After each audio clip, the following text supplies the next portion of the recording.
اللہم صلی علی سیدنا و مولانا محمد و بارک وسلم۔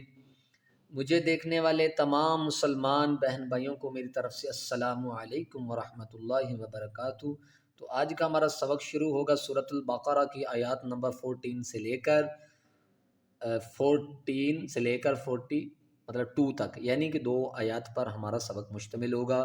تو سبق کو غور سے سنیے گا اور سمجھنے کی کوشش کریں۔ تو سبق شروع کرتے ہیں۔ اعوذ باللہ من الشیطان الرجیم،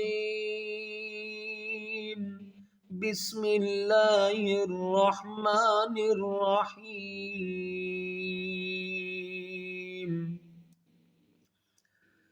وآمنوا بما أنزلت مصدقا لما معكم ولا تكونوا أول كافر به وآمنوا بما کو 3 الف کی مقدار کھینچیں گے۔ بیما نون ساکن ہے، نون ساکن کے بعد زا ہے، زا حرف اخفا میں ہے، تو یہاں جو غنہ کیا جائے گا نون کے اندر وہ اخفا مال غنہ ہوگا۔ انزلتو زا کو جو ہے نا، زا اور زال اور واد اور زوان جو ہے نا، ان کی ادائیگی الگ الگ ہوتی ہے۔ زا کو سختی کے ساتھ پڑھا جاتا ہے۔ انزلتو مصدی، صاد، سین اور ثا، ٹھیک ہے، اس کی بھی الگ الگ ہوتی ہے، ادائیگی ہوتی ہے۔ ان کا جو ہے نا مطلب فرق ہونا چاہیے کہ صاد کو کیسے پڑھنا ہے، سین اور ثا کو کیسے پڑھنا ہے، یہ الگ الگ اس کا مخرج ہوتا ہے، تو اس کو صحیح طریقے سے پڑھنا چاہیے۔ مصدی، صدی، صدی نہیں پڑھنا، صدی نہیں پڑھنا۔ سین پڑھیں گے تو یہ بنے گا صدی، ثا پڑھیں گے تو پھر یہ بنے گا صدی۔ اب یہ صاد ہے، ساتھ میں اس کو کیا کرنا ہے کہ موٹا بھی کرنا ہے۔ مصدقا لما، قاف کو لام کے ساتھ ملائیں گے، پھر لام کے نیچے زیر دے کر پڑھیں گے۔ مصدی، اسی طریقے جیسے مصدی دال زیر دی، صاد دال زبر صد دال زیر دی، مصدقا لما، مصدقا لما معکم، معکم یہاں میم ساکن کا قاعدہ ہے، میں نے پہلے بھی آپ کو جو پچھلا تھا سبق اس میں نے بتایا تھا کہ میم ساکن کے بعد اگر با اور میم کے علاوہ کوئی اور حرف آئے گا تو وہاں پر غنہ نہیں ہوگا بلکہ اظہار کیا جائے گا۔ معکم ولا تکونوا،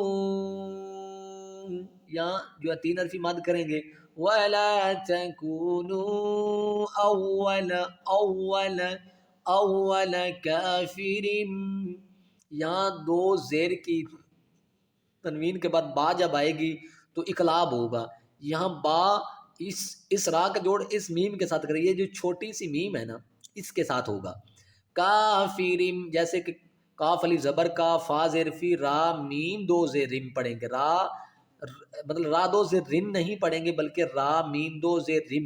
یہ میم چھوٹی جو آئی ہے یہ اس با کی وجہ سے آئی ہے، ٹھیک ہے، یا اقلاب کیا جائے، یعنی کہ اس با کو بدل کر ہم نے اس میم کو بنا دیا۔ اول کافر بھی، یہاں پر جب سٹاپ کریں گے وقف کریں گے تو اس ہا کو ساکن کر دیں گے وقف کی صورت میں، بھی ہی کو بھی پڑھیں گے، بھی یعنی ہا ساکن ہو جائے گی۔ اول کافر بھی، اول کافر بھی، ولا تشتروا بآیاتی، ولا تشتغوا بآیاتی، ولا تشتغوا بآیاتی ثمنا قلیلا وإیای فاتقون۔ تو یہاں پر ہم سٹاپ بھی کر سکتے ہیں، جس طرح کہ یہ ثمنا قلیلا بھی پڑھ سکتے ہیں، اس کو پھر لام کو واو کے ساتھ ملا کر پڑھیں گے۔ اگر اس کو اکٹھا پڑھیں گے تو لام کو واو کے ساتھ ملائیں گے، لام واو 2 زبر لوں، اور پھر یہاں پر کیا کریں گے، ادغام مال غنہ بھی ساتھ کریں گے۔ قلیلا قلیلا وإیای فاتقون، سٹاپ کریں گے تو پڑھیں گے ثمنا قلیلا، ایسے پڑھیں گے قلیلا. اگر سٹاپ نہیں کریں گے تو ادغام کریں گے واو کے اندر، کیونکہ لام کو واو سے ملائیں گے. قلیلا وإیایا فاتقون. اور قاف واو پیش کو ہم 3 الف کی مقدار کھینچ کر نون کے ساتھ ملائیں گے اور نون ساکن کریں گے، کیونکہ سٹاپ کریں گے تو اس کو 3 الف کی مقدار کھینچ کر نون کے ساتھ ملایا جائے گا. فتقون. سما نن پہ جو غنہ ہے، نون دو زبر نن پہ، یہ اخفا مال غنہ ہے، کیونکہ یہاں پر دیکھیں ہم کہ نون ساکن کے بعد حروف اخفا میں قوف ہے، تو یہاں پر اخفا مال غنہ کیا جائے گا. ثمنا قلیلا وإیای فاتقون.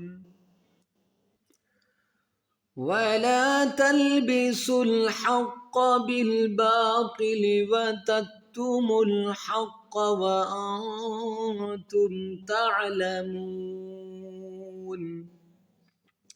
ولا تلبسوا، سین کو لام کے ساتھ ملائیں گے، اس واؤ کو چھوڑ دیں گے، یہ الف ہے، یہ بھی الف، 2 الف ہے اور ایک واؤ ہے، ان کو چھوڑ کر ہم سین کو لام کے ساتھ ملائیں گے. ولا تلبسوا الحق بالباطل وتکتموا الحق. اسی طریقے سے جیسے ہم نے یہ پڑھا ہے ولا وتکتموا، میم کو لام کے ساتھ ملائیں گے، وتکتموا الحق وتکتموا الحق وانتم. یہاں اخفا مال غنہ کیا جائے گا، اخفا غنہ ہے کیونکہ نون ساکن کے بعد حروف اخفا میں تا ہے. پھر آگے دیکھیں میم ساکن ہے، میم ساکن کے بعد میم اور با کے علاوہ کوئی اور حرف آئے گا، ٹھیک ہے، اس میں آپ دیکھیں گے کہ یہ آ رہا تا آ رہا، تو یہاں پر بھی یہاں اظہار کیا جائے گا، یہاں کوئی غنہ نہیں کیا جائے بلکہ ظاہر کیا جائے گا اس کو. وَأَنْتُمْ تَعْلَمُونَ، یہاں سٹاپ کریں گے، نون ساکن کر دیں گے. تعلمون. وَلَا تَلْبِسُوا الْحَقَّ بِالْبَاطِلِ وَتَكْتُمُوا الْحَقَّ وَأَنْتُمْ تَعْلَمُونَ. تو ہمارا سبق یہاں پر مکمل ہو چکا ہے، تو دعا میں یاد کریے گا.